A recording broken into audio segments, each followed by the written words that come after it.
다음에 소원을 저는 통과야 리셋 공부는 보조 산에로가 강성이 아로 루지 않고 비에 나와야만 저는 통과야 리셋 공부지 우측 제가 우리 이수에 애리 제가 싸움로만 밥실라를 해주신 유다 강성이ဖြစ်တဲ့ 보조 산에 다이나 강성이 아로도 모두 잘해 단루기도 시에 유다 고발 배타도 기와시에 비정수 비서유수의 난정왕이 대피 두피과로마 대비정 스님으로 유니시 시스템 필라. 시카시 이다 대비정 스님 필때하고 저는 다이나 강성이야. 뭐 샴피네에서 보시면 누가 쿼터백 것이 레이저 컴포지 우측 제가 우리야. 다만 이 쿼터 바이고에 뭐 진동에네. 그리고 보조 어산으로가 다이나 강성이도 좀 잘해.စစ်မှန်တဲ့ 비정수 필이အတွက် 보험도야는 뭐 나이하이 보험도야는 뭐 닝닝전전에 성역해래 성역해도 레벨 다이비 세세 뭐 필요 교회에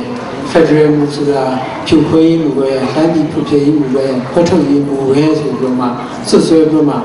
본인은 아나데네 초선이 보내마 네 나그러마 이제 파티 스냅시데 마살라 파티 스냅시데 코너셀이 포지무 이소에 예술에도 바로 보조 항상 모든 잘해 모든 이제들이네 옛날에 비비로마 디모크라시ခွင့်ရတော့ နည်းနည်း ရှိတဲ့ 파리마 디모크라시 스네 예술 공포지 보고 제가 우리를လုပ်တယ် နောက် အဲ့ဒီကနေ နောက် စစ်ပြန်တက်ဖို့ ပုံဆိုးလာတာပါလဲဆိုရင် တပါတီအာဏာရှင်စနစ်ကို ထူထောင်တဲ့ 94 ဖွဲ့စည်းပုံ အခြေခံဥပဒေကို ရေးတယ် အဲ့ဒီနောက်က အခု ပုံဆိုးလာတာတော့ 2008 ခုနှစ် ဖွဲ့စည်းအုပ်ချုပ်ပုံ အခြေခံဥပဒေပဲ ဖြစ်ပါတယ်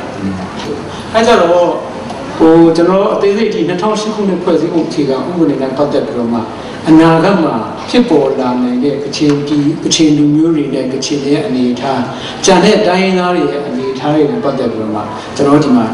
ဒီစာအုပ်ထဲမှာကျွန်တော်ရေးထားပါတယ်။အဲကြောင့်ဒီအနှစ်ချုပ်ပြောမယ်ဆိုလို့ရှိရင်ဒီ2008ခုနှစ်ဖွဲ့စည်းအုပ်ချုပ်ပုံအခြေခံဥပဒေအရဆိုလို့ရှိရင်တိုင်းရင်းသားလူမျိုးတွေရဲ့အခု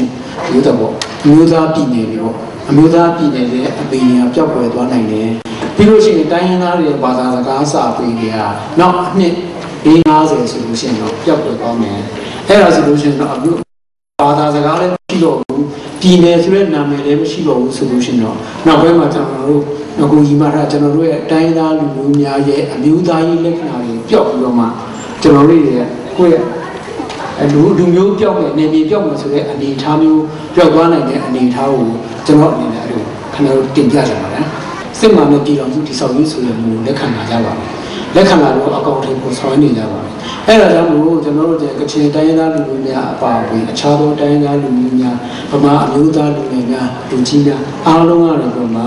တိုင်းရင်းသားလူမျိုးများရဲ့အမျိုးသားရေးလက္ခဏာတွေမပြောင်းပြတ်အောင်ဝိုင်းဝန်းထိန်းသိမ်းကြဖို့ စစ်မှန်တဲ့ပြည်တော်စုတည်ဆောက်ရေးကိုရှေ့ရှိကိုဆောင်ရွက်ကြဖို့လုပ်ကိုင်ဆောင်ရွက်ဖို့အချိန်ရောက်လာပါပြီလုပ်ကြဖို့လိုလာပါပြီ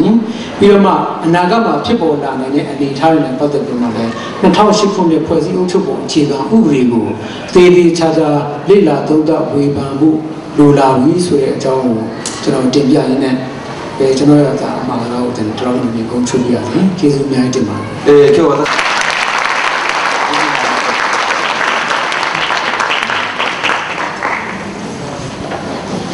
Danny